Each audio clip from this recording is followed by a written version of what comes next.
Saludos amigos, mi nombre es Carmelo, soy taxista y de cuando en cuando realizo viajes foráneos. Fue en uno de ellos que me encontré una situación sobrenatural que no pude explicar de ninguna manera. Era una tarde soleada. Íbamos de Guanajuato a Río Verde, San Luis Potosí. Era una travesía un poco larga, pero tampoco tanto como para no aceptarla. Por eso estaba muy emocionado de completar un día de chamba que me iba a dejar un buen dinero, como para no preocuparme en un rato de los gastos de la casa. Se subió la señora María, que era una anciana que me pagaba el viaje de cuando en cuando en el mes. Junto a ella se subió un chaval en uniforme militar. Se me hizo un poco raro. Pero como la mujer no reaccionó de forma positiva o negativa, pues seguimos con el recorrido. María era una mujer muy religiosa. Siempre que subía veía cómo iba moviendo las cuentas de un rosario hecho con pétalos de rosa de un lado a otro de sus manos. Olía muy bien el pequeño montón de cuentas de hierbas apretujadas, de forma que íbamos disfrutando tanto del aroma como del bonito paisaje de la carretera. Veía que el joven también se encontraba de buena disposición. Veía con añoranza la luz diáfana reflejándose en las hojas de pasto, en los árboles. Es el tipo de belleza única de las carreteras del país que me hace añorar ir por carretera. De hecho, por eso prefiero este tipo de viajes a cualquier otro que se pueda gestar en avión o por las noches, pese a que parecería ser una cuestión de ahorrarse tiempo. Para mí era perderlo por no poder contemplar la enorme belleza de nuestra tierra. Pasamos por varios autos en el camino, ambos pasajeros siempre metidos entre sus cosas, sin mediar palabra conmigo, simplemente pasando el tiempo de forma discreta. Después de algunos kilómetros pasamos por un retén de carretera que parecía estar manejado por personajes no precisamente legales. Se notaba porque no tenían puesto el uniforme reglamentario a cabalidad, como dicen popularmente. Se trataba de soldados con tenis. Cerré los ojos esperando que pasara el peligro. Estaba sudando frío por la posibilidad de que ellos nos asaltaran, o alguna cosa similar. Dejaron pasar a varios transportes que se notaba estaban mejor protegidos. Cuando nos llegó el turno le estaba rezando a todos los santos para lograr que nos dejaran avanzar sin mayor problema, pero ya veía los ojos de uno de esos hombres abriendo la boca para amenazarnos con detenernos, momento en el que seguramente nos quitarían hasta la camisa. Cuando los supuestos soldados abrieron los ojos y a continuación me hicieron la seña de que avanzara, dudé por un segundo de lo que había pasado, así que avancé con cautela, revisando por el espejo cualquier señal de que las cosas se fueran a descarrilar. En ese instante pude notar de reojo que la presencia del hijo de la señora había adquirido un filo inusual. Sus ojos llamearon por un segundo en un tono rojo brillante, el rostro transformado en una mueca demoníaca que, al pasar de largo a esos sicarios, desapareció. Después la imagen de ambos regresó a su modo normal, todo tranquilo en el resto de la tarde. Una vez que llegamos al pueblo, doña María me pidió que esta vez la llevara al cementerio del sitio. Conduje un poco más. Dejé que se bajara porque, a diferencia de otras ocasiones, ese día no se iba a quedar en el rumbo, sino que me pidió que la esperara una hora. No tenía nada mejor que hacer, de forma que me quedé sentado mientras veía cómo ella y el soldado caminaban entre los senderos de tumbas. Pasado el tiempo, ella regresó, pero el joven ya no la acompañaba. Una vez que subió al taxi, le pregunté qué le había pasado al muchacho que la acompañaba. Se quedó confundida hasta que le expliqué que desde que salimos de Guanajuato, un muchacho vestido de soldado iba a su lado. Incluso en el momento que ella se fue al panteón, él iba a pocos metros de distancia. María se soltó en llanto. Dijo que le estaba dando la descripción de su hijo, que había muerto en una balacera en carretera meses antes, por ese rumbo. De hecho, por eso ella tenía que ir a la fosa de ese sitio, ya que como no lo pudo reconocer a tiempo, tiraron el cuerpo junto con otros a una serie de tumbas sin identificación que les servirían de último descanso a los cuerpos no reconocidos. Desde que lo habían privado de su vida, muchas veces la gente que la conocía le había comentado que, al pasar por ese tramo de carretera, lo veían parado al lado de donde había muerto, y que siempre preguntaba para que lo llevaran con su madre. Pero su espíritu jamás podía descansar, incluso ni con todas las misas que le habían dedicado. Ya de camino, cuando se calmó, siguió su historia. Dijo que por eso el párroco de su iglesia le aconsejó que rezara varios rosarios a favor del alma de su hijo y que se animara a visitar las tumbas sin nombre, por muy doloroso que le resultara. Con la historia que le mencioné, era obvio que el muchacho que la acompañaba podría ser su hijo, buscando protegerla, aunque fuera una última vez, ya que lo iba a visitar en la tumba sin nombre que le tocaba como destino final. Después de ese viaje, María ya no regresó a Río Verde. Simplemente sabía que ya el alma de su hijo iba a descansar en paz, sin importar dónde descansaran sus restos mortales. Buenas noches, mi nombre es Marina, vivo en Guadalajara. Lo que me sucedió fue en una ocasión, un fin de semana largo para ser precisa, nos fuimos de viaje unas amigas y yo a Vallarta. Es un destino popular que todas conocemos bien, así que no teníamos mucho problema en saber cómo llegar o a dónde ir. Íbamos por la carretera en mi auto cuando de pronto, a mitad del camino que está en medio de la selva, comenzamos a escuchar una música extraña, totalmente diferente a la que teníamos en la bocina del auto. Eran tambores, eran parecido a la música africana. Les seré sincera, pues sonaban como un corazón desbocado por pasiones desconocidas. En esos momentos, por una razón que excede a mi cabeza, decidimos seguir los tambores para buscar el origen de ese sonido tan atrayente. Bajo el hechizo de la música solamente caímos 2 de las 4 mujeres que iban en el auto. Mónica y Sofía se quedaron gritándonos sobre por qué nos habíamos detenido. Querían evitar que camináramos en pos de la selva. No pudimos escucharlas. En nuestra mente solamente existían los tonos de esa música. Avanzamos unos metros en la espesura de las plantas, hasta que llegamos a un claro. Mi amiga Christy y yo nos asombramos por ver en medio de lo que parecería la nada, un sitio lleno de las comodidades modernas. Era una especie de casa enorme que no tenía concordancia con cosa alguna alrededor, como si alguien simplemente hubiese decidido teletransportarla ahí. Con pasos indecisos, avanzamos con cierto recelo por una vereda que parecía hecha por el paso de numerosas personas entre las plantas. Al verla de cerca, nos dimos cuenta que la estructura estaba hecha de metales preciosos como oro y plata. Era de una riqueza imposible, y los tambores nos seguían atrayendo de forma incesante al interior. Una vez dentro del inmueble, nos dimos cuenta que la música provenía de una sola mujer, morena como la noche, pero con la piel tan tersa y aceitada que parecía hecha de la más pura obsidiana. Sus ojos eran como 2 estrellas brillando en medio de la oscuridad, al igual que su sonrisa. Era como si nos estuviéramos asomando a otra realidad, que se componía de los lujos más absurdos que nos pudiéramos imaginar como seres humanos. Mi amiga me apretó la mano. Ella parecía más afectada que yo por la presencia de ese ser sobrenaturalmente bello. Christy le dirigió la palabra. Le preguntó quién era, cuál era su nombre, pero en esa voz dulce estaba prendada una plegaria por conocer en sílabas la forma en que ese ente se identificaba, como si con eso ella pudiera poseer una partícula de su magnificencia. El ser, en lugar de responder, nos dijo con los ojos abiertos como platos de la sorpresa que no deberíamos estar ahí, que no era nuestro sitio encontrarnos en la guarida de Oshun. En ese momento no sabía el peso de las palabras que nos estaba dirigiendo la diosa, pero podía presentir que ella no nos había convocado. Quizá éramos simplemente unos invitados colaterales de su música divina. Le pedí perdón.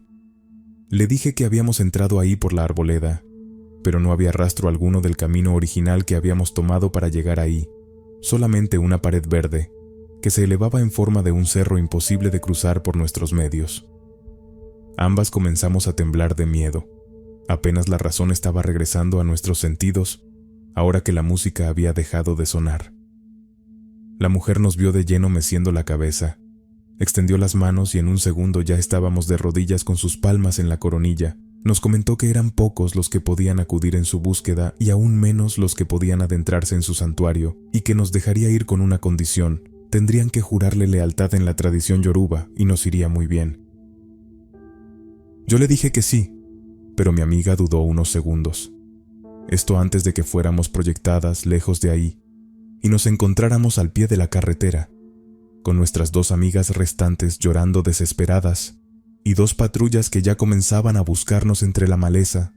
Al vernos nadie se explicaba cómo habíamos llegado a ese punto, de forma que simplemente se registró el incidente como una falsa alarma y nos fuimos a completar el viaje.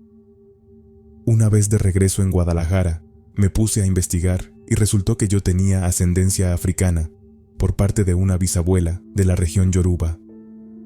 Desde ese momento me encomendé a esa deidad y no me ha dejado de ir de maravilla en la vida, como si siempre una mano cuidara que haga las cosas bien, que nada me dañe y que siempre pueda percibir la belleza del mundo. En cambio, Christy dejó de hablarme. De lo último que me enteré fue que la habían recluido en un psiquiátrico porque insistía que el ruido de los tambores no la dejaba descansar por las noches y que una mujer la llamaba por su nombre a todas horas, sin que ella pudiera saber cómo detenerla. Buenas noches a todos. Me llamo Christian. Empiezo contándoles que me gustan mucho las historias de terror y siempre me había preguntado si yo tendría algún día una experiencia para compartir, pero cuando por fin me pasó, no pude resistirme a compartirlo con todos ustedes. Este es mi relato de cómo se me apareció una mujer vestida de blanco en la carretera. Era una noche llena de neblina. Manejaba por la sierra de San Luis Potosí, por una zona con caudales de ríos y agua, de manera que el choque de temperaturas hacía que una borrosa acumulación de vapor nos impidiera por completo la visión. Llevaba varias horas manejando porque iba de regreso a ver a mis familiares. Ya sé, soy de los que se van al norte para hacer otra vida y podrán criticar lo que quieran, pero pues a mí me funciona. Total, que ya iba casi llegando a mi pueblo, cuando en una curva, vi la silueta de una mujer vestida totalmente de blanco, con una figura de infarto. Estaba solamente parada al lado del camino, así que me detuve para ver si estaba bien, o necesitaba algo. Ciertamente me atrajo que se veía bien, incluso en la neblina y la oscuridad. Pero también me preocupaba que una dama estuviera en esas condiciones arriesgando la vida al lado de la carretera. Al escucharme se dio la vuelta para verme con ojos tristes. Los labios apenas se movieron, y en un susurro me dijo que estaba bien, que la dejara en paz. El sonido de sus palabras era demasiado lastimero, muy doloroso como para dejarla ahí. Así que me bajé del auto, y a una distancia prudente le comenté que no le iba a hacer nada. Le dije que yo también tenía madre y hermanas, de forma que no pensaba ponerle la mano encima a una mujer, a menos que ella lo quisiera, y después de varias ocasiones juntos para comprobar que todo fuera de mutuo acuerdo. Luego le mencioné que no era seguro para ella estar en la oscuridad a esas horas, que si quería la podría llevar a un sitio más seguro o llamar a algún familiar para que la recogiera. Lo que ella decidiera estaba bien, pero no podía irme con la conciencia tranquila dejando a una muchacha en esas condiciones. Las palabras hicieron eco en la mujer, que entonces me comentó en la misma voz lastimada que por favor la llevara a la estación de policías que se encontraba en la próxima caseta. La invité a pasar al asiento trasero, por si de esa manera se sentía más segura. Ella aceptó y comenzamos la travesía. Iba muy concentrado en el camino, pero traté de preguntarle su nombre y qué hacía ella ahí. Solamente me respondía que no le gustaba hablar de eso. Y fue cuando comenzó a ser un poco incómodo el viaje, pero tampoco es que me hubiera hecho ilusiones de que fuera de otra manera, así que guardé silencio. Al avanzar pude notar en el espejo que el cuello de la mujer tenía sendas marcas de manos alrededor. Se podía asumir sin lugar a dudas que alguien había apretado ese delicado cuello hasta lastimarlo por completo. Le dije a ella que con gusto me aseguraría de que agarraran al tipo que le había hecho daño. Ante eso la mujer me vio con ojos sorprendidos. Creo que nadie le había mencionado nada así. Se tapó el cuello con lo que podía del breve vestido. La temperatura del auto bajó muchísimo, como si de pronto hubiese prendido el aire acondicionado. Estaba a punto de dar una vuelta cerrada, pero ella me tomó del hombro con una mano helada como la muerte. Me dijo que esperara unos segundos. Con la sorpresa del contacto, quité el pie del pedal enseguida.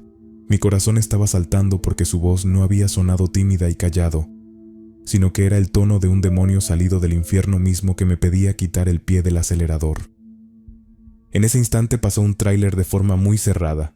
Por la niebla no hubiera podido ver sus luces ni de broma, de manera que la advertencia de la mujer me salvó por completo.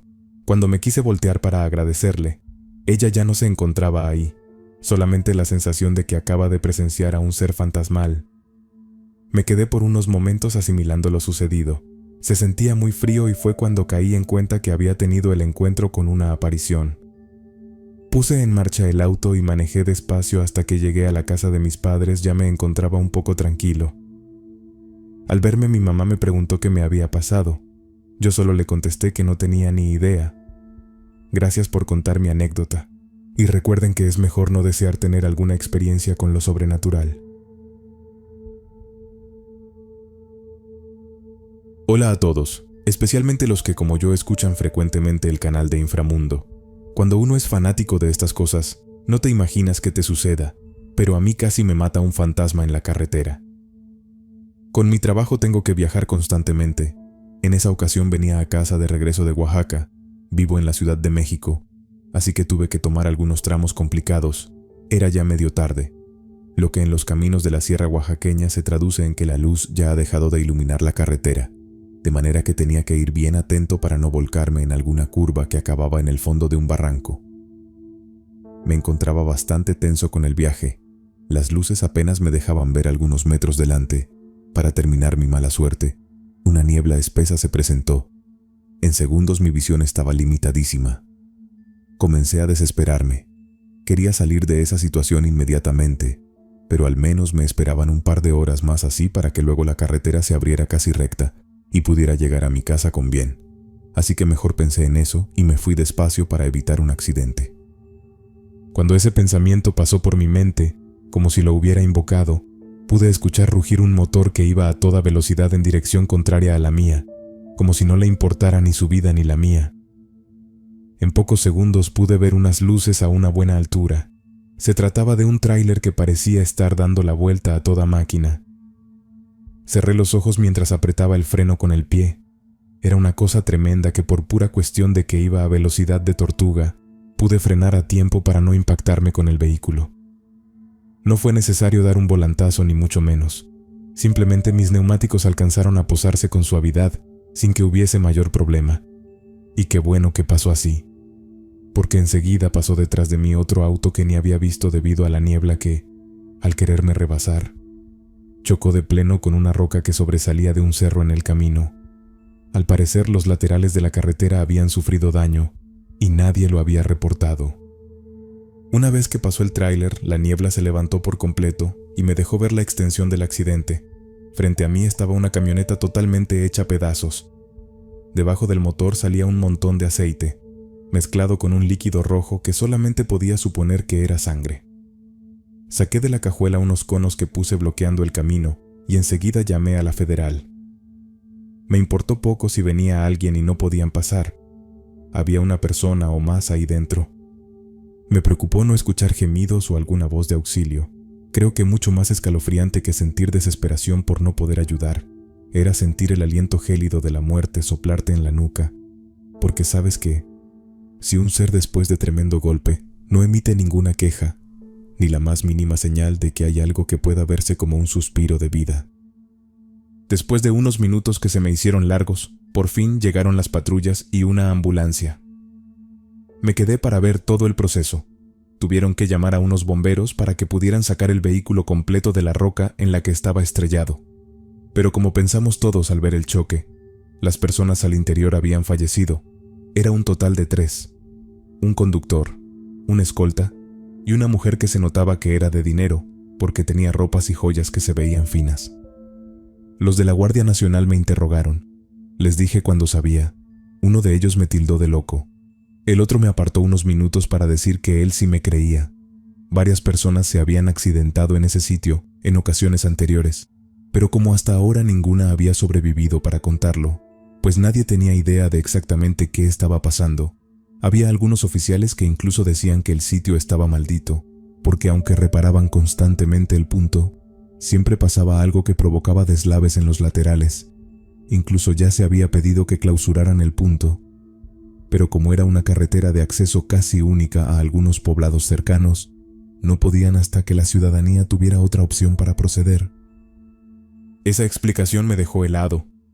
Agradecí por la ayuda a los oficiales y me retiré en mi auto pensando en qué me habría pasado si me hubiera asustado al momento de ver el tráiler, o por la desesperación, como los otros, me hubiesen dado ganas de adelantarme al camino para salir rápido de la niebla. Me dan escalofríos de pensar en todas las posibilidades. más aún en la que me dice mi instinto. Que ese tráiler, como la niebla que lo acompañaba, no eran sucesos naturales, sino obra de espíritus que, como ya no están vivos, quieren robar años a las personas. Desde ese día, si voy a Oaxaca, prefiero tomar un avión de ida y vuelta. No me importa ya que la compañía se niegue a pagar por completo el pasaje y yo tenga que poner al menos la mitad, finalmente no es tan seguido. Y me parece que sería mucho más caro pagar con la vida por la necedad de avanzar en un tramo que todo mundo sabe que tiene condiciones adversas, sean naturales o sobrenaturales. Gracias a todos por escucharme. Espero que dentro de poco pueda oír sus relatos en este medio también.